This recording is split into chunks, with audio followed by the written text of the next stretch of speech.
안녕하세요. 책한민국입니다. 오늘 소개할 책은 마흔이 되기 전에 명상을 만나라. 지은이는 최순용. 20대 초반, 인간의 마음에 남다른 관심을 가지고 있던 중 명상을 만났다.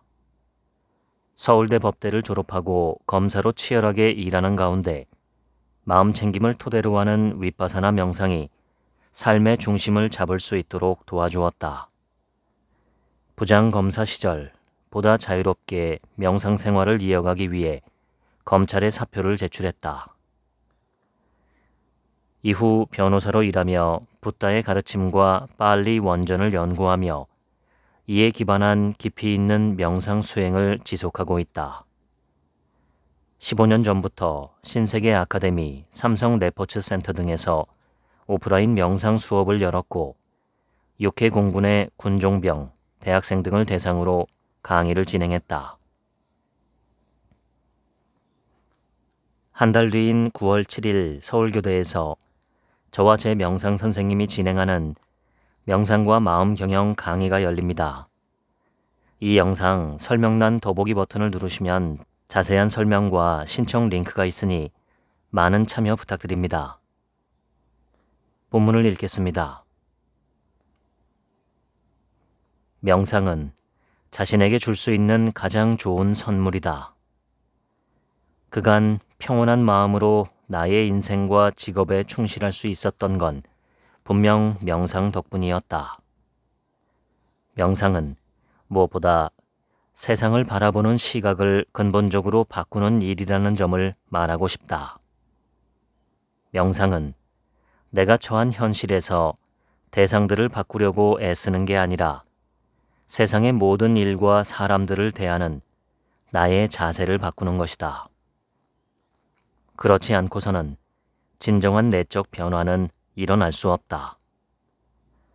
또 명상은 현실로부터의 도피가 아니라 오히려 현실에 적극적으로 뛰어드는 행위라는 사실을 강조하고 싶다. 명상은 구체적이고 현실적인 생활에 도움이 되는 행위이고 그런 행위가 되어야만 한다. 인생의 전환점은 절대로 팡파르를 울리면서 오지 않는다. 사소해 보이는 만남이 인생의 전환점이 되는 건 오로지 그것의 가치를 알고 실행하는 사람의 몫이다. 길은 보여주는 것으로 충분하다. 실제로 그 길을 걸을지는 전적으로 본인에게 달려있다. 명상은 종교적이고 신비스러운 가르침을 말하거나 신에 대한 믿음을 강요하는 것이 전혀 아니다. 그저 우리가 살아가는 방식에 관한 것이다. 명상에서는 이렇게 말한다. 나 자신을 이루고 있는 나의 몸과 마음이 움직이고 느끼고 생각하는 것을 지금 여기에서 있는 그대로 그냥 알고 있어라.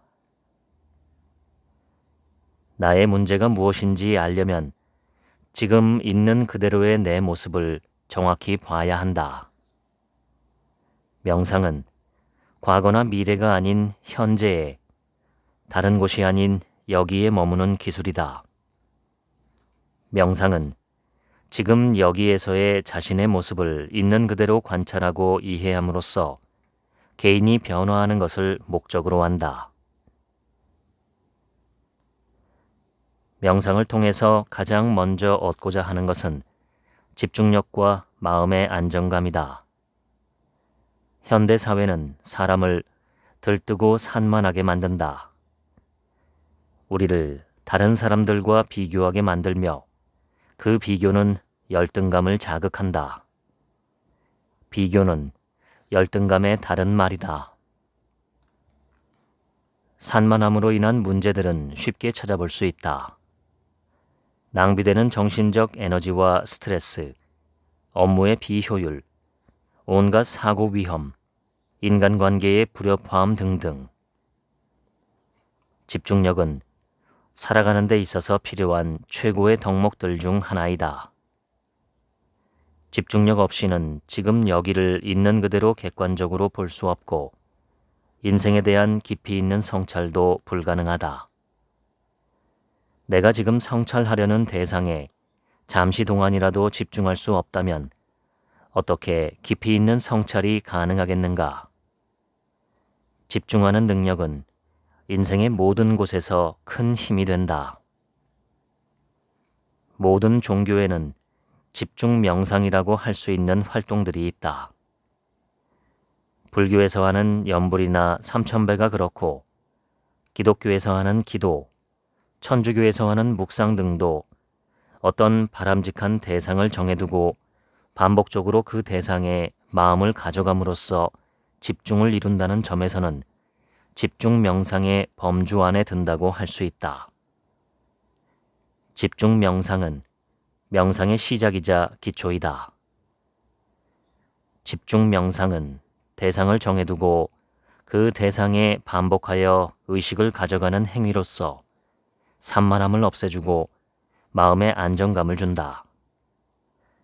마음의 안정감을 얻기만 해도 우리의 생활은 훨씬 부드러워지고 몸과 마음도 가벼워진다. 그래서 명상에서는 바람직한 집중의 대상으로 자신의 몸, 그 중에서도 호흡을 권장한다. 호흡을 대상으로 하는 집중 명상을 해보자.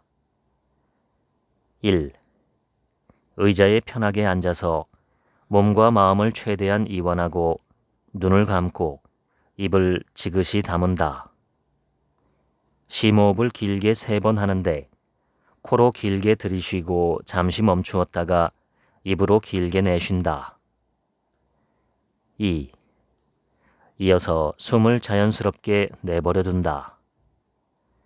지금 이 순간 콧구멍 입구에서 들어오고 나가는 공기의 흐름을 마치 다른 사람의 호흡을 보듯이 알아차린다. 3. 그렇게 내버려 두고 숨이 들어오면 들숨이라고 이름 붙여보고 숨이 나가면 날숨이라고 이름 붙여본다. 이런 식으로 3분 정도 진행한다. 4. 이번에는 들숨, 날숨이라는 이름을 떼버리고 자연스러운 공기의 흐름을 그저 느끼면서 머문다. 숨을 만들어내거나 억눌러서 알아차리지 않도록 한다. 이렇게 3분 정도 진행한다. 5. 심호흡을 3번 한 다음 서서히 눈을 뜨고 깨어난다.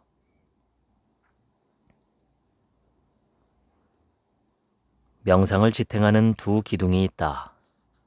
그것은 집중과 통찰이다. 지금 나의 몸과 마음에서 일어나고 있는 것을 알아차리는 걸 마음 챙김이라 말하고 영어로 mindfulness라고 한다. 서양에서 열풍이 불고 있는 마음 챙김 명상이 바로 이것이다.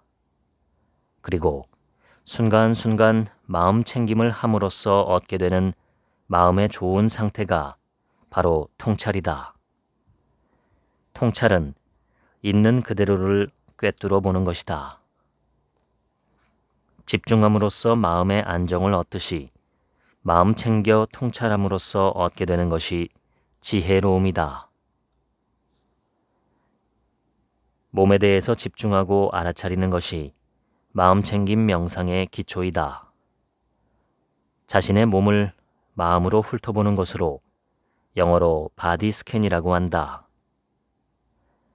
크게 보아 피부와 살과 뼈, 이 3가지로 이루어져 있는 것이 몸이다. 1. 의자나 편한 곳에 앉아서 눈을 가볍게 감고 몸과 마음을 최대한 이완한 후 주의를 내 몸으로 가져간다. 눈에 보이지는 않지만 마치 눈으로 보는 듯이 먼저 피부 수준에서 내 몸을 아래쪽으로 천천히 스캔해 본다. 머리를 감싸고 있는 피부를 훑어본다.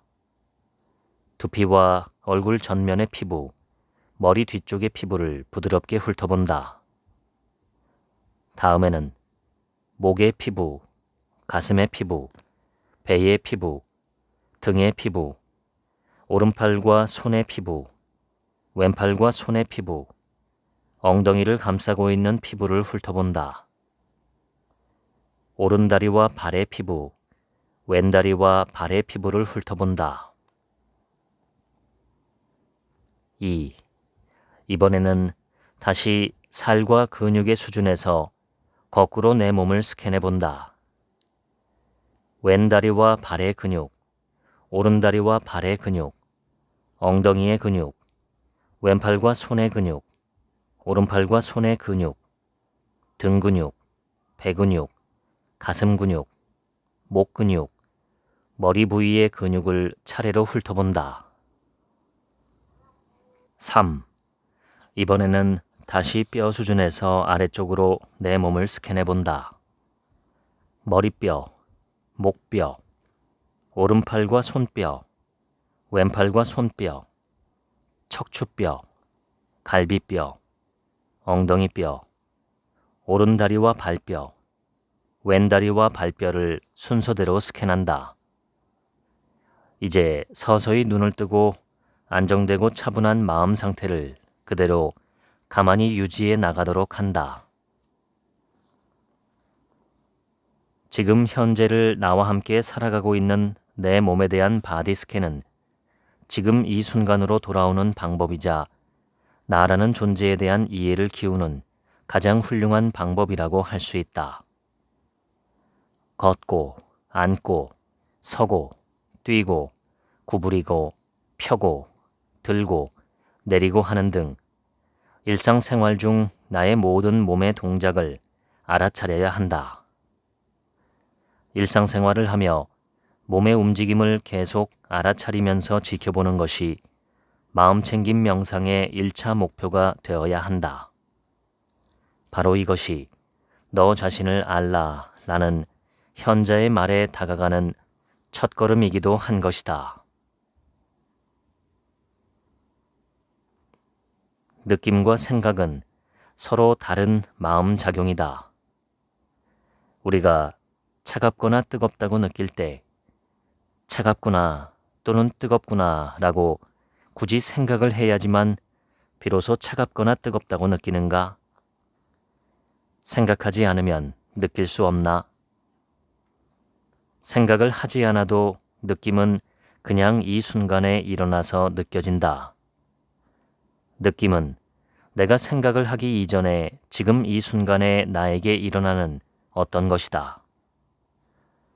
조금 더 구체적으로 이야기하면 지금 이 순간은 느낄 수 있을 뿐 생각할 수 없다.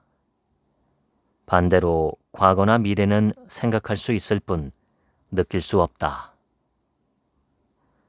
현재를 살기 위해서는 생각하는 삶이 아니라 느끼는 삶을 살아야 하지 않겠는가? 우리가 느낌이라고 부르는 그 안에는 감각, 감정, 기분, 분위기 같은 것들이 모두 포함된다. 느낌을 이해하려 한다면 느낌을 있는 그대로 보아야 한다. 느낌을 있는 그대로 보는 것, 그것이 바로 느낌에 대한 마음챙김 명상이다. 생각이 너무 많은 것이 문제다. 생각은 내 것이 아니다. 생각은 내 마음대로 할 수 있는 것이 아니다.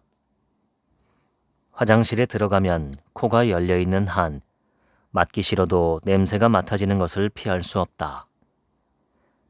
거리에 나가면 귀가 열려있는 한 듣기 싫어도 소리가 들려오는 것 역시 피할 수 없다. 이처럼 우리의 뇌가 살아있는 한 생각이 떠오르는 것을 피할 수 없다. 어떤 냄새나 소리가 맡아지고 들려오듯이 생각도 조건에 따라 생겨나서 나에게 떠오르는 것임을 이해해야 한다. 냄새나 소리를 마음대로 할 수 없듯이 생각도 마음대로 할 수 없다. 이런 사실을 깊이 이해한 사람은 더 이상 생각과 다투려 하지 않는다. 곰곰이 살펴보면 생각은 외부로부터 어떤 자극을 받았을 때 그에 대한 반응으로 일어난다. 생각은 우리의 말과 행동을 이끌고 말과 행동은 결국 습관이 되고 우리의 운명을 좌우한다. 그렇기 때문에 지금 어떤 생각을 하고 있는지 내가 알고 있는 것은 마음챙김 명상의 큰 주제이다. 어떤 수행자가 샤워를 하다가 이런 깨달음을 얻었다고 한다. 비누 냄새는 코로만 맡을 수 있네. 굉장한 깨달음이다. 6가지 감각 기관으로 6가지 세상을 살아간다. 우리에게는 눈으로 들어오는 보는 세상, 귀로 들어오는 듣는 세상, 코로 들어오는 맡는 세상, 혀로 들어오는 맛보는 세상, 피부로 들어오는 촉각하는 세상, 뇌로 들어오는 느끼고 생각하는 세상, 총 6가지 세상이 있다. 이 6가지 세상은 각기 성질이 다르기 때문에 서로 다른 세상이라고 할 수 있다. 결국 우리는 6가지 문을 통해서 6가지 세상을 받아들이고 있는 것이다. 우리가 감각 기관을 통해서 세상을 받아들이는 순간, 즉 세상과 접촉하는 순간 필연적으로 어떤 느낌이 일어나고 그 느낌에 따라 자동적으로 좋아하고 싫어하는 마음으로 반응한다. 좋아하고 싫어하는 마음이 반복될수록 집착과 분노로 강화된다. 집착과 분노, 이것이 바로 우리를 불행으로 이끈다. 명상을 통해서 우리가 얻고자 하는 것은 집착과 분노의 마음이 아닌 평정심이다. 목석이 되라는 말은 아니다. 명상을 통해서 평정심을 갖게 된 사람은 오히려 집착 없이 좋은 느낌을 즐기고 분노 없이 싫은 느낌을 대하므로 훨씬 마음이 가볍고 평온할 수밖에 없다. 그렇기 때문에 행복하다. 명상은 어수선한 가운데 움직이면서도 하는 것이다. 멈춰있는 자세를 대표하는 것이 앉아서 하는 명상이고 움직이는 자세를 대표하는 것이 걸으면서 하는 명상이다. 마음 챙김하고 알아차리는 마음 자세를 가지고 있다면 몸이 앉아있든 움직이든 큰 문제가 아니다. 명상은 반드시 앉아서 하는 것이라는 고정관념을 가진 사람들에게 걷기 명상의 필요성을 이해시키는 것은 쉽지 않다. 진정한 명상은 명상 방석에서 엉덩이를 떼는 순간부터이다. 라는 격언이 있다. 호흡은 특이한 점이 있다. 내가 의식하든 의식하지 않든 계속 이어진다는 것이다. 반대로 숨을 멈추고자 하면 멈출 수 있고 숨을 깊게 쉬고자 하면 깊이 쉴 수 있다. 다시 말해 호흡은 내 의지로 통제할 수 있다. 마음이 들뜨고 긴장될 때에는 숨이 가빠지는 반면 마음이 안정될 때에는 숨이 느리고 깊어진다는 사실을 경험해 봤을 것이다. 거꾸로 마음이 혼란스러울 때 의도적으로 심호흡을 하면 마음이 안정된다는 사실까지도 말이다. 호흡은 마음과 몸을 연결하는 문이다. 지금 숨을 어떻게 쉬고 있는지를 통해 내 마음 상태를 알 수 있다. 호흡의 이러한 특징 때문에 모든 명상 방법들은 호흡을 중요한 명상 대상으로 삼아왔다. 마음챙김 명상에서도 호흡은 가장 중요한 명상 대상이다. 마음챙김 명상은 호흡을 통제하지 않고 통제해서도 안 된다. 가만히 내버려 두어도 숨이 알아서 숨을 쉰다. 다만 그동안 내가 그 사실을 알아차리지 못하고 있었을 뿐. 숨이 자신의 숨을 쉬도록 내버려 둔 채 나는 그 숨결을 알아차리는 것. 그것이 호흡에 대한 마음 챙김의 요점이다. 1. 의자나 바닥에 앉은 상태에서 척추를 바로 세우고 눈을 감고 입을 지그시 다문다. 심호흡을 3번 하면서 몸과 마음을 최대한 이완한다. 2. 콧구멍 입구로 들고 나는 숨을 느끼고 알아차릴 수 있다. 주의를 가만히 콧구멍 입구로 가져간다. 콧구멍 입구로 들고 나는 숨을 느끼고 알아차릴 수 있다. 나는 관찰자로서 콧구멍으로 들고 나는 공기의 결을 알고 있을 뿐이다. 3. 숨이 들어올 때 들숨, 숨이 나갈 때 날숨이라고 이름을 붙여본다.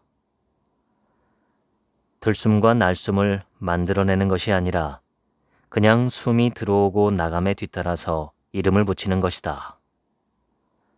들숨과 날숨이 길면 길다고 알고 있고 짧으면 짧은지 알아차린다.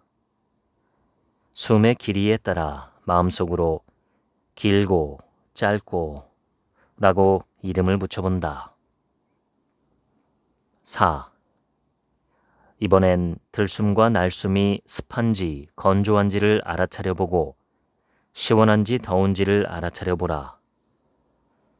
콧구멍으로 들고 나는 공기의 결을 있는 그대로 알아차리면 저절로 숨이 안정되어 감을 느낄 수 있다. 5.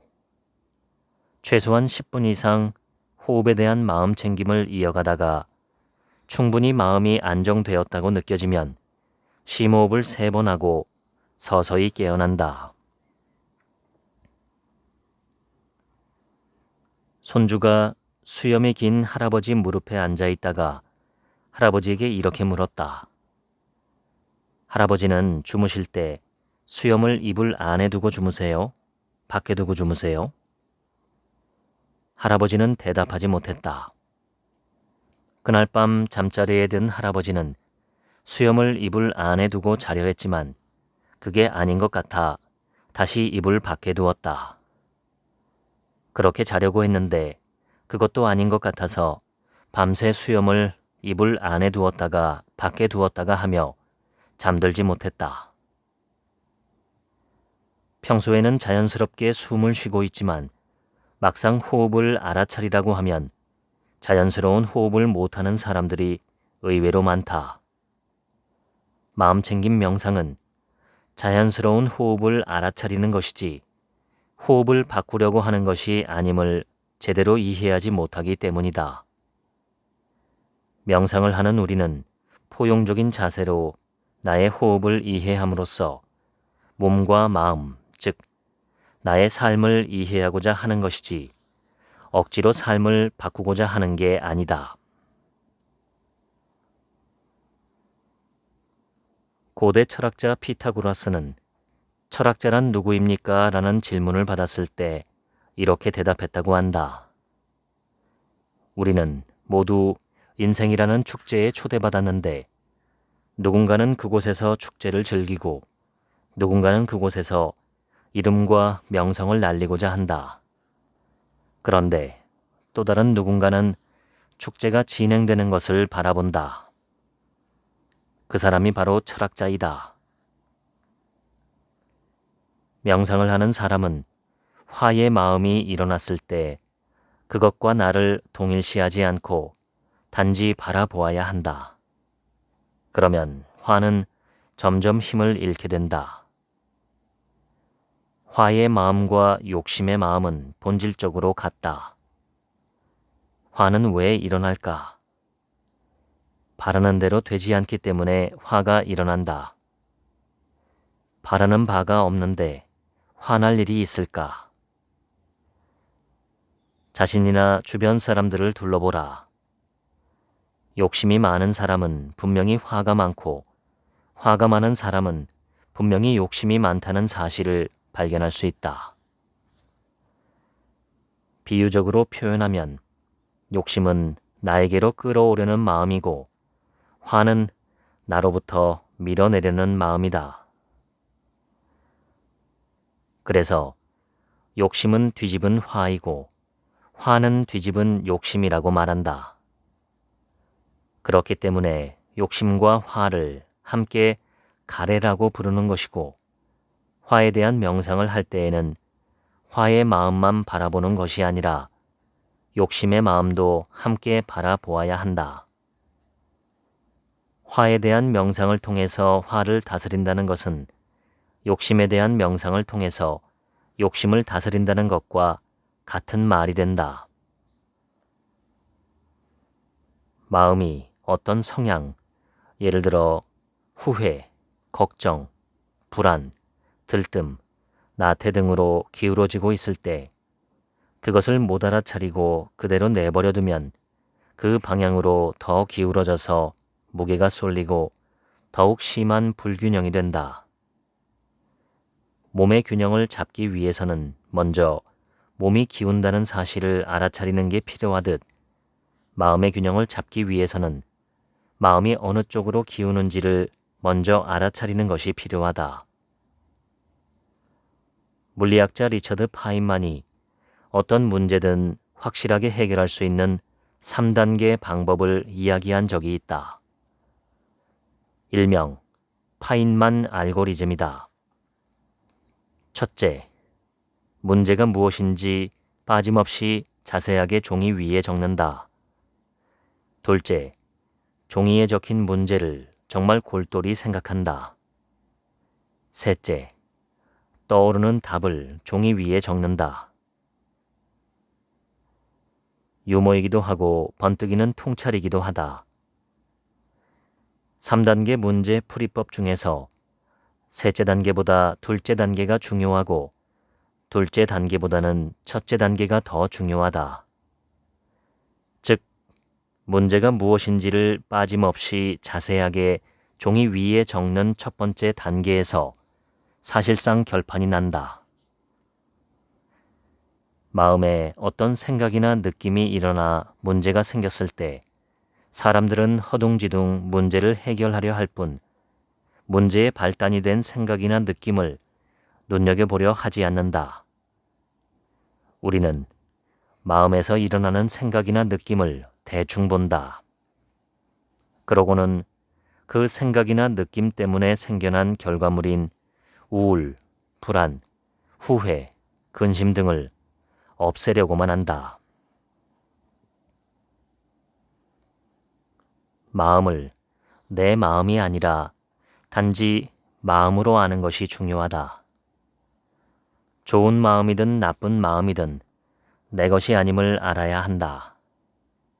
마음은 충분한 조건이 있기 때문에 그에 따라 일어나고 사라질 뿐인데, 사람들은 마음을 통제하고 인위적으로 만들어내려고 애쓴다. 마음이라는 현상이 일어나고 사라지는 것을 관찰하면 그 현상이 단순히 일어나고 사라질 뿐 아무런 실체도 연속성도 없다는 것을 알게 된다. 내 마음을 이해하게 되면 대부분의 문제는 사라진다. 왜냐하면 문제들의 대부분은 마음이 만들어낸 것이기 때문이다. 평소 바르지 않은 말과 행동을 하는 사람이 마음챙김 명상을 한다고 상상해보라. 마음이 산란해서 집중이 잘 안 되고, 그러한 마음으로는 지금 여기의 일을 고요하게 제대로 알아차리는 명상을 하기 어렵다. 바른 말과 행동을 하는 사람만이 고요하게 집중된 마음으로 명상을 할 수 있다. 우리는 마음챙김 명상을 통해서 좀 더 나은 사람이 되고자 한다.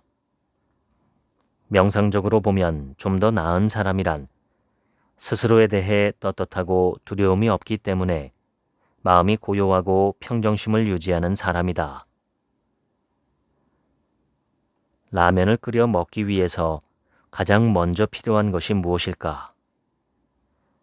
라면을 끓여 먹으려는 의도이다. 어떤 말과 행동을 하기 전에 맨 먼저 의도가 앞선다. 그 의도가 말과 행동으로 표현되는 것이다. 바른 말과 행동은 바른 의도의 표현이고, 바르지 못한 말과 행동은 바르지 못한 의도의 표현이다. 중요한 것은 우리의 의도이다. 우리가 좀 더 나은 사람이 되어 세상에 기여할지 아니면 그 반대가 될지는 결국 나의 의도에 달려 있다. 명상을 함으로써 우리는 의도를 더 나은 방향으로 바꾸려 하고 좋은 의도는 바른 말과 행동으로 표현되며 바른 말과 행동이 다시 제대로 된 명상을 할 수 있도록 도와준다. 바른 말과 행동이 무엇인지는 이미 우리 모두 잘 알고 있다. 불필요하게 살아있는 목숨을 죽이지 않고 남의 것을 탐하지 않으며 음행을 하지 않고 거짓말이나 이간질을 하지 않으며 정신을 혼미하게 하는 술이나 약물을 먹지 않는 것 등이다. 우리가 세상을 살아간다는 건 외부로부터의 자극에 대해 내가 반응하는 과정이라고 요약해서 말할 수 있다. 나의 반응이 바로 내가 일으키는 나의 의도이다. 결국 내가 바르게 말하고 바르게 행동하는 건 내가 세상에 대해 바른 의도로 바르게 반응하면서 살아간다는 것이다. 하루 종일 방심하지 말고 자신의 말과 행동과 생각을 알아차리려고 노력하라. 지금 이 순간 일어나고 있는 일이 지루하고 따분하다고 해도 일어나는 그대로를 알아차려야 한다. 그것이 사랑스러운 것인지 꺼림칙한 것인지 아름다운 것인지 부끄러운 것인지는 중요하지 않다. 그것이 어떤 식으로 존재하고 변하는지를 보아야 하고 어떤 경험도 배제하거나 회피하지 않아야 한다. 일상을 보내다가 지루한 상태에 놓이면 지루함을 놓고 명상하라. 그것이 어떻게 느껴지고 작용하며 무엇으로 이루어져 있는지 찾아내보라. 화가 나면 그 화에 대해서 명상하라. 그 화의 메커니즘을 탐색하라. 거기에서 도망치지 마라. 우리는 매 순간 자신의 마음을 열어둔다. 초연하고 탐구적인 태도로 끊임없이 삶을 조사하고 나름의 체험을 점검하고 자기 존재를 살펴본다. 대상이 무엇인가는 그 인식에 어떤 식으로 주의를 기울이는가 보다 중요하지 않다. 필요한 건 열린 준비 상태이다. 우리는 습관을 만들고 만들어진 습관에 따라 살아간다. 우리는 습관의 창조자이자 습관의 상속자이다. 우리가 어떤 행동을 하면 그것은 습관이 되고 그 습관은 이후 행동 방향을 결정하게 된다.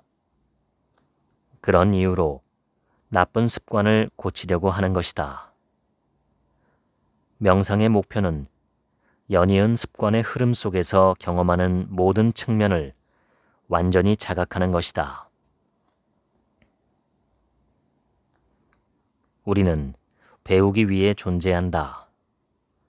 그 교과 과정은 살고 있는 세계와 접촉하는 모든 관계에 해당한다. 우리가 살고 있는 세계와 접촉하는 모든 관계가 공부다. 우리가 있는 장소가 어디든 그곳이 교육의 장인 것이다.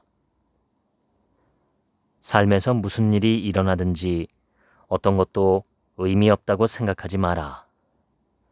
삶의 모든 것은 가르침을 준다. 모든 것은 의미가 있다. 그 의미를 찾아보라. 우리에게 가장 고통스러운 경험은 무엇보다도 의미가 없다고 느끼는 경험이다. 정신적인 성장은 살아온 횟수가 아니라 삶을 살아가는 방식에 있다. 모든 고통을 피할 수는 없다. 그러나 고통을 의미 있게 만들 수는 있다. 이것이 중요하다. 고통을 의미 있게 여길 때 만족감을 느낀다. 명상을 하는 사람은 피할 수 없는 고통을 받아들이고 거기에서 배우고 겪어나간다. 우리가 이곳에 있는 이유는 배우기 위해서이지 감각적 쾌락을 즐기기 위해서가 아니다. 쾌락을 삶의 목적으로 여긴다면 불행해질 것이다. 가장 중요한 수업은 자신의 내면을 깊이 들여다보고 배우는 일이다. 그것이 명상이다. 인생은 학교이고 우리는 그곳의 학생이다. 임종에 가까워진 소설가 올더스 헉슬리에게 누군가가 그간 많은 영적 스승들에게서 무엇을 배웠는지 물었을 때 헉슬리는 이렇게 대답했다고 한다. 한마디로 다만 친절해지는 법을 배웠습니다. 나쁜 습관은 쉽게 몸에 익지만 좋은 습관을 익숙하게 하는 일은 쉽지 않다. 일찍이 이러한 사실을 간파한 현자는 익숙한 일은 낯설게 하고 낯선 일은 익숙하게 하라 라고 매우 실용적인 가르침을 주었다. 나쁜 습관은 쉽게 익숙해지니 절제해서 낯설게 하고 좋은 습관은 익숙해지기 어려우니 익숙해지도록 힘쓰라는 말이다. 세상의 자극들이 나의 감각기관으로 들어와서 어떤 느낌을 일으키고 그 느낌이 좋은 것인지 나쁜 것인지에 따라서 자신이 가래와 화의 마음으로 반응하는 그 전체 과정을 지켜본 적이 있는가? 명상을 하지 않는 대부분의 사람들은 이런 과정을 한 번도 지켜본 적이 없었을 것으로 생각한다. 마음챙김 명상은 이러한 진행 과정을 가감없이 있는 그대로 지켜봄으로써 그 작동 방식 전체를 이해하고자 한다. 습관을 억지로 바꾸는 것이 아니라 습관을 이해함으로써 변화가 일어난다. 나의 느낌과 그 느낌에 어떻게 반응하여 가래와 화의 마음을 일으키는지 이해함으로써 결국 내가 실체도 없는 가래와 화에 부질없이 휘둘리고 있다는 사실을 이해할 때에만 가래와 화의 마음으로부터 진정한 해방이 가능한 것이다. 비로소 우리는 느낌과 습관의 노예가 아니라 자유 상태가 된다. 진정한 자유인은 나의 느낌이나 습관이 어떠하든지 상관없이 지금 해야 할 일을 거리낌 없이 실천하는 사람이다. 법구경에 나오는 제1번 개송의 유명한 문구를 아는가? 마음이 모든 것에 앞선다이다. 우리의 마음이 모든 것에 앞서고 다른 것들은 그 뒤를 따라간다. 좋은 마음에는 좋은 행위와 결과가, 나쁜 마음에는 나쁜 행위와 결과가 따라간다. 모든 것에 앞서서 나아가는 우리의 마음이 보다 안정되고 가볍다면 이어지는 모든 것들 역시 편안하고 순조로울 것이다. 결국 지혜로운 사람은 안정되고 고요한 마음으로 자신에게 일어나는 모든 것들에 열린 자세를 지니며 현명하고 적절하게 반응하면서 더욱 지혜로운 마음을 키워나가는 선순환에 든 사람이다. 우리는 분명 지금보다 더 지혜로운 사람이 될 수 있다.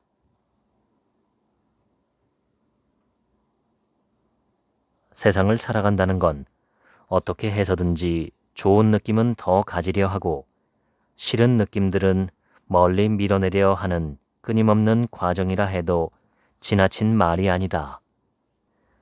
마치 그렇게만 된다면 행복해질 거라고 생각하면서 느낌과 감정에 충실하게 산다는 건 좋은 느낌들은 더욱더 가지려 하고 싫은 느낌들은 더욱더 밀어내려는 마음으로 살아간다는 말과 다르지 않다. 하지만 살아가면서 좋은 느낌만 계속해서 이어지고 싫은 느낌은 없을 수 있나? 단언컨대 그럴 수 없다. 싫은 느낌은 없애고 좋은 느낌만을 취하려는 그 마음이 오히려 문제를 일으킨다.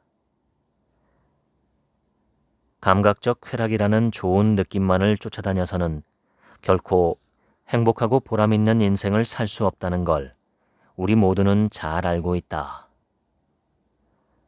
욕심이 채워지지 않을 때 화가 난다. 욕심이 없다면 화가 날 일도 없다. 욕심이 많을수록 화가 더 많아지고 그래서는 행복해질 수 없다. 한 가지 짚고 넘어가야 할 것이 있다. 내게 일어나는 느낌이나 감정이 믿을 만하던가? 느낌이나 감정은 그때마다 조건들에 따라서 나에게 일어날 뿐 내가 원하거나 예상했던 것이 아니다. 조건 따라 일어났다가 사라지는 느낌과 감정은 결코 믿을 만한 것이 못 된다. 느낌이나 감정은 그때 내가 했어야 마땅한 어떤 행동 방향과 어긋날 때가 오히려 더 많다. 느낌이나 감정에 따라서만 살아간다는 건 스스로 느낌이나 감정의 노예임을 자백하는 것과 다름없다. 그렇기 때문에 느낌이나 감정에 충실하게 사는 인생은 결코 자유로운 것이 아니다. 그런 인생이 평온과 진정한 행복을 가져올 수는 없다. 진정한 자유인이란 지금 나의 느낌이나 감정에 따라서 행동하는 사람이 아니라 내 느낌이나 감정이 무엇이 되었든지에 상관없이 지금 해야만 하는 일을 하는 사람이라고 말해야 한다.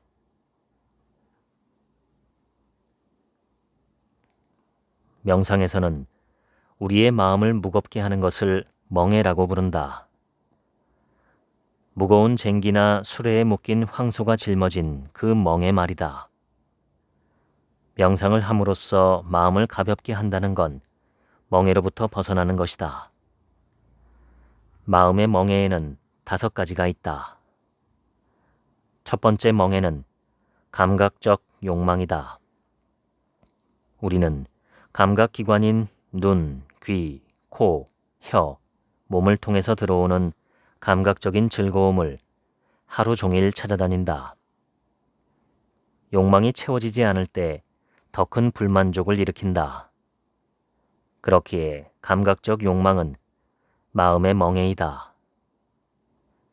두 번째 멍해는 화다. 화는 뒤집은 욕망이라고 할 수 있다.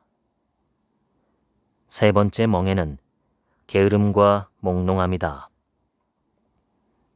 게으름과 몽롱함이 마치 훌륭한 행동인 것처럼 포장해서 힐링 수단으로 권장하는 사람들이 있다.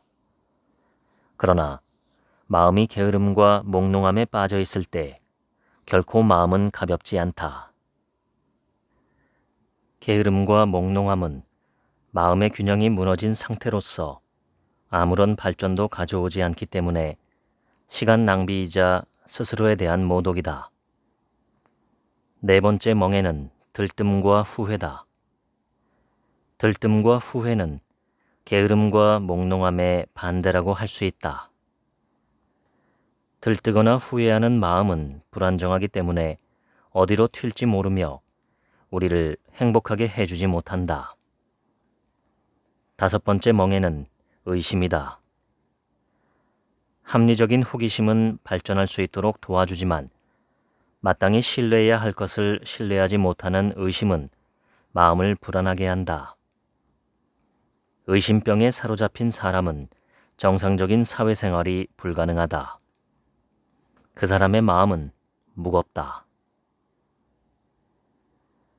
가벼운 마음은 바닥을 그대로 들여다볼 수 있는 맑은 물에 비유할 수 있다.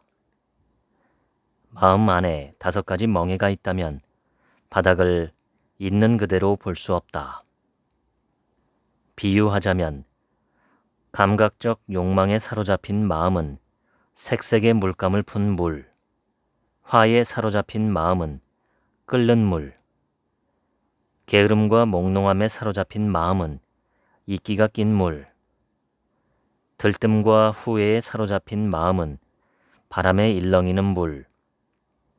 의심에 사로잡힌 마음은 흙탕물과 같다.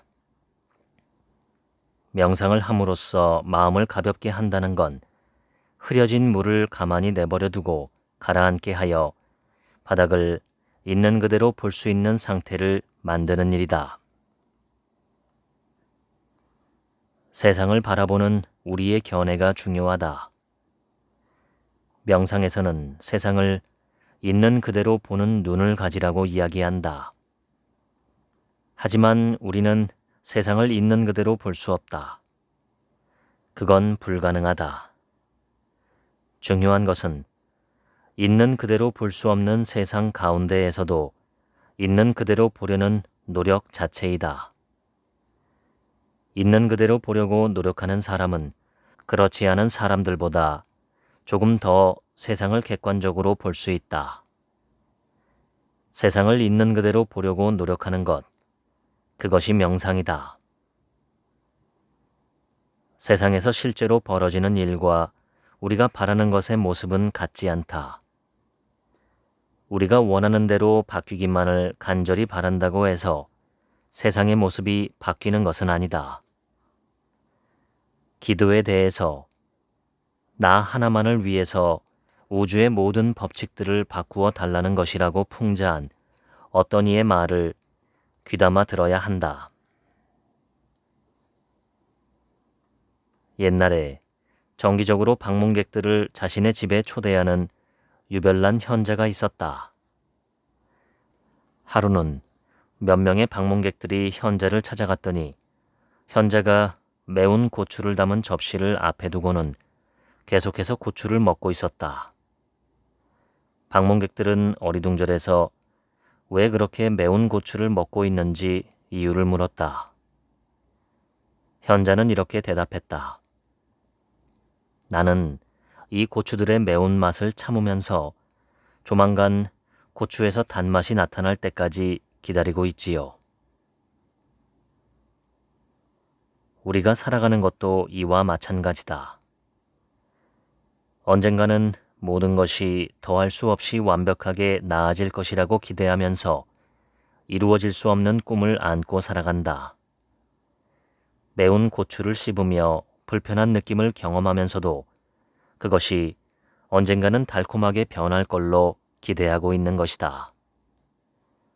그러나 그런 날은 결코 오지 않는다.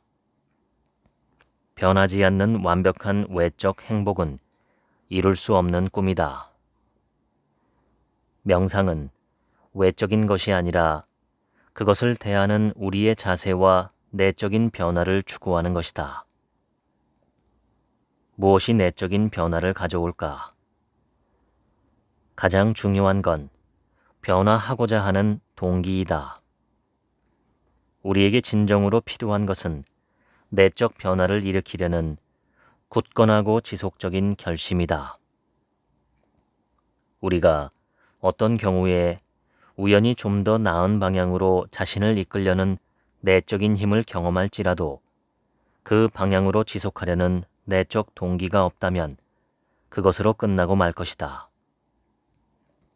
진정 변화하기를 원한다면 변화하려는 의식적이고 지속적인 동기를 스스로에게 계속 부여하면서 그 변화를 뒷받침해 나가야 한다. 40살의 검사에서 변호사 개업을 하니 때마침 사법시험 동기, 검사 인관 동기들이 전국 각지에서 검사, 판사로서 중요한 직책들을 맡고 있었기 때문에 솔직히 일하기 수월했다.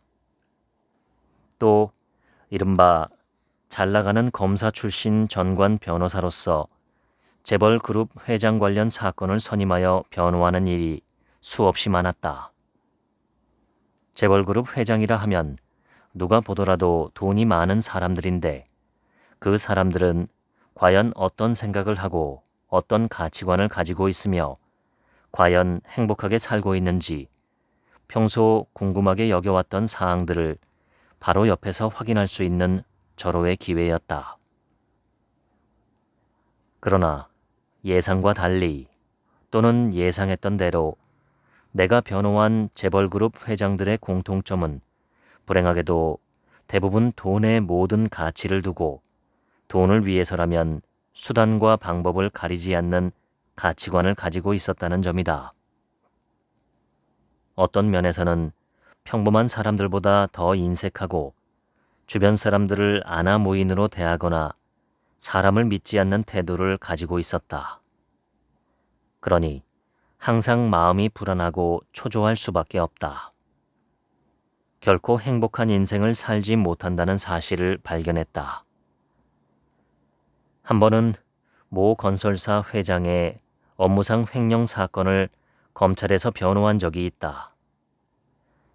그 건설사 회장의 사무실에 갈 때면 70대 초반인 회장은 내 앞에서도 마치 독재자처럼 부하 직원들에게 함부로 말을 하고 자신의 지시에 조금만 늦게 반응해도 인격적인 모욕을 주었다. 그런데 희한하게 모든 직원들이 그렇게 모욕을 당하면서도 하나같이 타고난 성격 자체가 착하고 고분고분하다는 느낌을 받았다. 그래서 언젠가 회사 전무에게 이런 내 생각을 넌지시 말했더니 그 전무가 하는 말이 걸작이다. 그게 아니라 회장님 성격을 견디지 못하는 직원들은 다 자진 퇴사하고 그렇지 않은 직원들만 남아서 그런 겁니다. 변호사를 하면서 발견했다. 사람은 돈이 많든 적든 많이 배웠든 적게 배웠든 나이와 성별에 상관없이 누구나 각자의 고민을 가지고 있으며 그 고민은 본질적으로 비슷하다는 것을. 사람의 마음 작동 원리는 비슷해서 좋은 것에는 욕심을, 싫은 것에는 화를, 잘 알 수 없는 것에는 어리석음으로 반응한다는 것을. 열심히 일해서 돈을 많이 번 변호사이므로 누군가는 나를 성공한 변호사라고 할 것이다. 그러나 깊이 생각해보면 이것이 과연 인생의 성공일까? 나는 아무리 생각해도 이것이 인생의 성공이라고 하기에는 너무 단순하고 천박하다고 본다. 변호사 개업을 한 가장 큰 이유는 돈이 아니라 수행할 시간을 좀 더 갖기 위함이었다. 경제적인, 가정적인 성공이 최종적인 인생의 성공이 아니라고 깨달을 수 있었던 건 변호사 개업 이후에도 꾸준히 해오던 명상 수행 덕분이다. 지금까지 40이 되기 전에 명상을 만나라 읽어드렸습니다. 지금부턴 제 얘기입니다. 제 명상 선생님께서 명상의 정의 4가지를 설명하신 적이 있습니다. 명상은 첫째, 나를 보는 행위입니다. 둘째, 마음을 다루는 행위입니다. 셋째, 참이나 진리를 추구하는 행위입니다. 넷째, 영혼, 불성, 주인공 등과 같이 내 안에 있는 참된 나를 만나고 하나가 되는 행위입니다. 첫째부터 넷째까지의 정의를 가만히 살펴보면 한 가지 공통점이 있습니다. 그것은 바로 마음입니다. 한마디로 명상은 마음의 활동입니다. 몸을 가지고 있는 사람은 먹고 마시고 운동하고 잠을 자야만 살아갈 수 있습니다. 인간에게는 다른 동물에게는 없는 특별한 마음과 정신이 있으므로 그러한 마음의 활동과 정신의 생활도 반드시 필요합니다. 그런데 마음의 활동은 눈에 보이지 않는 무형의 세계라서 어떻게 접근해야 할지 막막하거나 혹은 없는 것처럼 무시해버리기 십상입니다. 사랑하는 사람들이 세상을 떠나면 그들의 육체는 사라지고 감각기관으로 그들을 인식할 수가 없습니다. 남아있는 것은 그들의 마음뿐이죠. 마음은 몸보다 훨씬 더 생명력이 깁니다. 그리고 마음속에는 우리가 인지하지 못하는 무의식의 영역과 영적인 영역이 깊고 풍부하게 자리 잡고 있습니다. 다만 우리가 그것을 인식하지 못하고 알지 못하고 겪어보지 못할 뿐입니다. 오늘 소개한 이 책의 저자는 30살의 검사가 되어 10년 동안 치열하게 공직 생활을 했고 그 후에는 명상가로서의 삶을 위해 검찰을 떠났습니다. 명상을 통해 자신의 내면을 성장시키고 성숙시키고 진화시킨 체험을 진솔하게 책에 녹여놓았습니다. 제가 낭독하지는 않았지만 저자의 개인사와 명상과의 인연도 자세하게 담겨 있고 각 장마다 명상 방법에 대한 안내도 자세히 기록되어 있습니다. 저는 당신께서 명상에 대해서 그리고 마음 경영에 대해서 한 번쯤 호기심을 품고 관심을 두고 접근해 보시면 좋겠습니다. 마음은 어쩌면 인간이 가지고 있는 가장 소중한 것이고 가장 강력한 무기이며 가장 본질적인 우리의 정체성입니다. 정돈하고 갈고 닦으면 황금보다 빛나고 소중한 것이 되고 그냥 내버려 두면 시궁창보다 더 더럽고 냄새나는 것이 됩니다. 이제부터라도 자기 자신의 마음을 돌보는 삶을 살아보시면 어떨까요? 이 영상 설명란의 더보기 버튼을 누르시면 9월 7일 진행하는 공개 강의 신청 링크가 있습니다. 안내를 한번 보시고 직접 참가해서 강의를 들어보시는 게 작지만 위대한 시작입니다. 지금까지 책 한 민국의 하루치 생각이었습니다. 들어주셔서 감사합니다.